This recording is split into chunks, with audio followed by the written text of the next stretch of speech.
Un drame secoue la Petite Côte depuis hier. Après un match de foot, une altercation a éclaté entre Mohamed Ndiaye, 16 ans, et Iba, âgé seulement de 14 ans. Ce dernier a porté un coup fatal au premier nommé qui se trouve être son parent. Le drame a eu lieu à Mbour, au quartier Espagne. L'économie sénégalaise connaîtrait des tensions sur les marchés internationaux selon Mamadou Diao Barry, l'expert en économie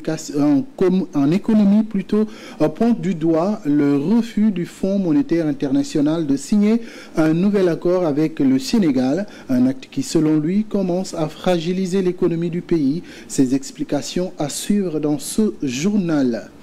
L'actualité hors de chez nous, troisième jour de guerre entre Israël et l'Iran. Une nouvelle vague de missiles sur Israël par l'Iran ce dimanche. Israël riposte avec des bombardements dans des sites militaires nucléaires ainsi que des dépôts de carburant dans plusieurs villes d'Iran. On fera le point en fin d'édition. Voilà donc pour le sommaire, le développement dans une poignée de secondes.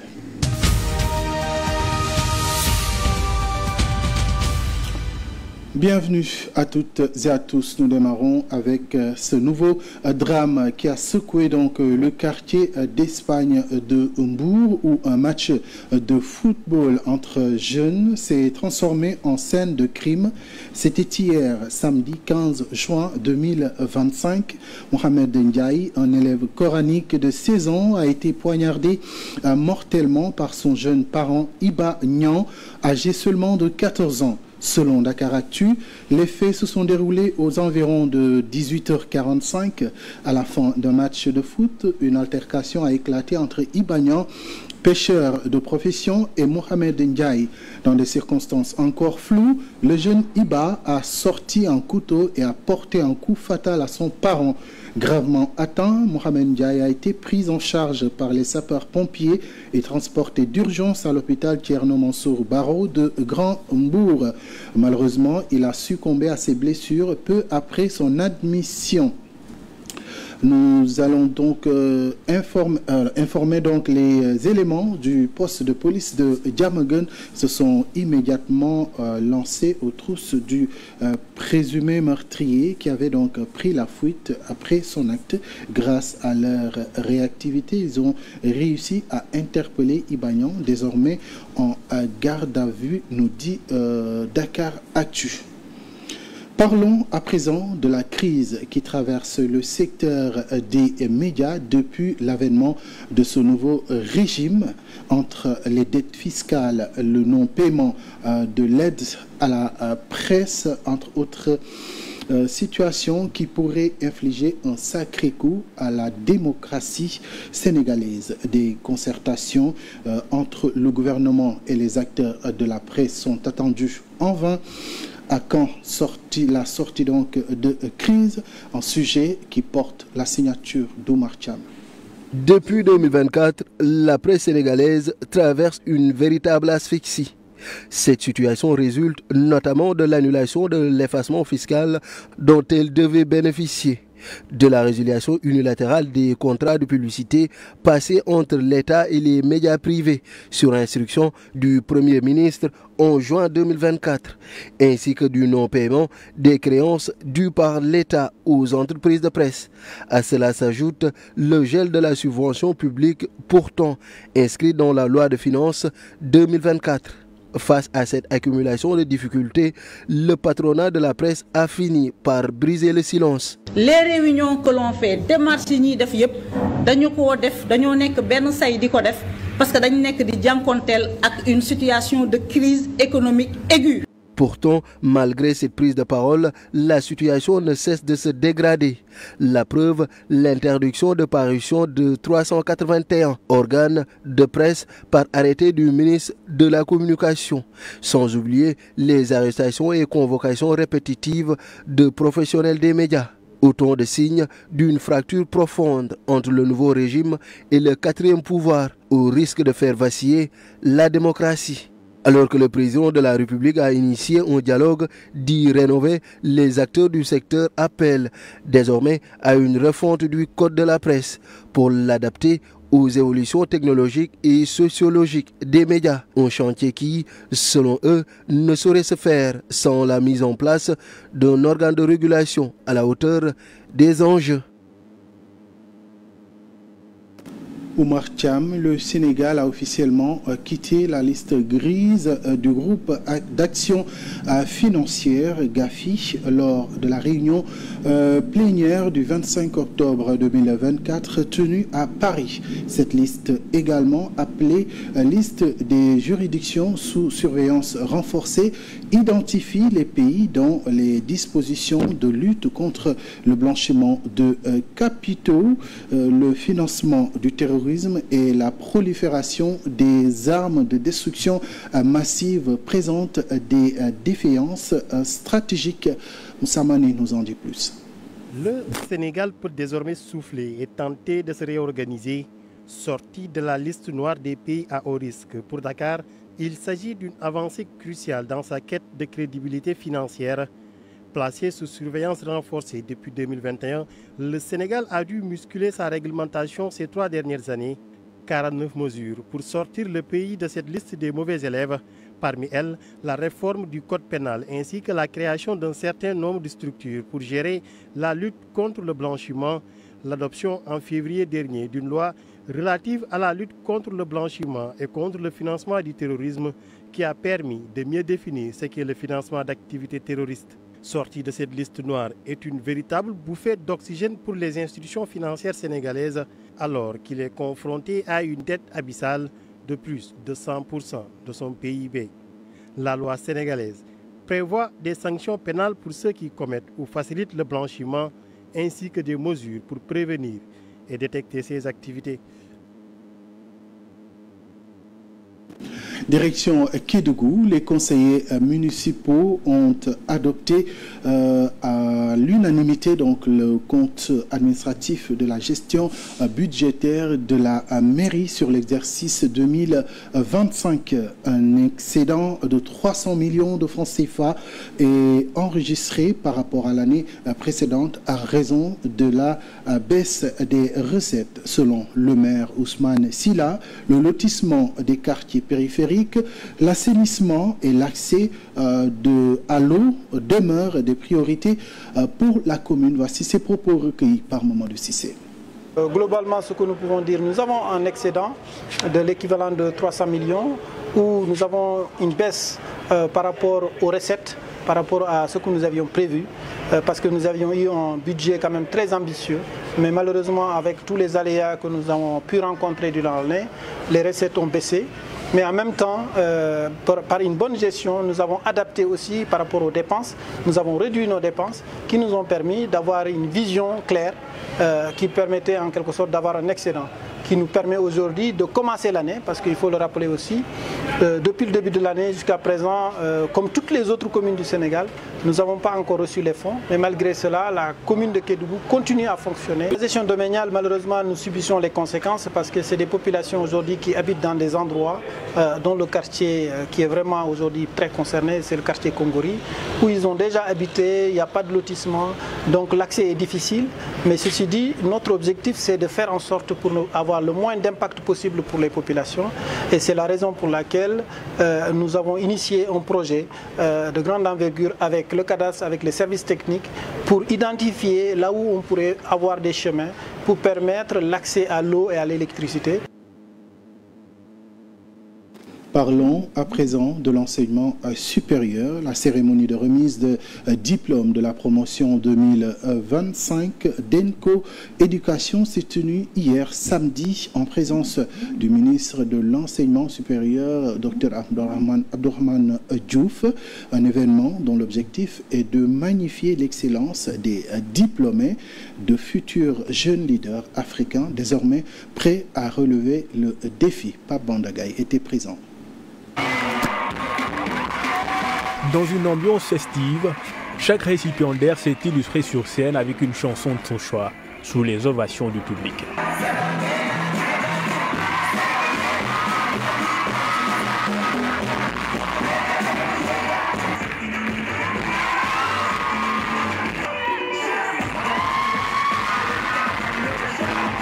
C'est dans ce cadre chaleureux et plein d'émotions que les diplômés de la promotion 2025 d'Enco Éducation ont reçu leur parchemin, couronnant plusieurs années de travail acharné. À ce moment-là, nous avions l'impression de choisir simplement des cours, mais ces choix se sont transformés en un voyage qui testait nos limites, étendait nos pensées et forgeait ce que nous sommes devenus. On s'était dit que l'IB serait délicate, et c'était vrai. Ces 2 dernières années ont été marquées par des délais intensifs, des séances de cours en fin de nuit, des moments de doute et des déprises inattendues. Une fierté immense pour tout le corps enseignant et l'administration qui salue l'aboutissement d'un programme exigeant dispensé par l'établissement au fil des années. En quittant Enco Éducation, ils vont amener avec eux tout un tas de bagages qu'on a essayé de développer chez eux, que ce soit leur capacité à penser de manière critique, à être capable de défendre leurs choix et leurs croyances, même quand ils sont seuls contre tous, mais surtout d'être capable d'évoluer en autonomie dans un monde qui n'est pas toujours simple. Cette cérémonie a rassemblé familles, enseignants, élèves et plusieurs personnalités du monde éducatif. Parmi elles, Abdourahmane Diouf, ministre de l'Enseignement supérieur, de la Recherche et de l'Innovation, qui a souligné l'importance de promouvoir la souveraineté africaine. Donc quand nous faisons des choix pour l'éducation de nos enfants, il est extrêmement important, quelle que soit l'école où ils sont inscrits, surtout au niveau d'une école internationale comme ENCO, de mettre en avant le principe de souverainisme de l'Afrique, la fierté de l'Afrique. Ce rendez-vous solennel a mis en lumière l'excellence académique et l'engagement d'Enco Éducation, réseau panafricain d'écoles internationales à former les futurs leaders du continent grâce au programme rigoureux du baccalauréat international. Pape Bandagaï, bienvenue donc à ces nouveaux diplômés au monde de l'emploi. Il y en aura certainement ceux qui vont avoir l'intention d'aller poursuivre leurs études aux États-Unis.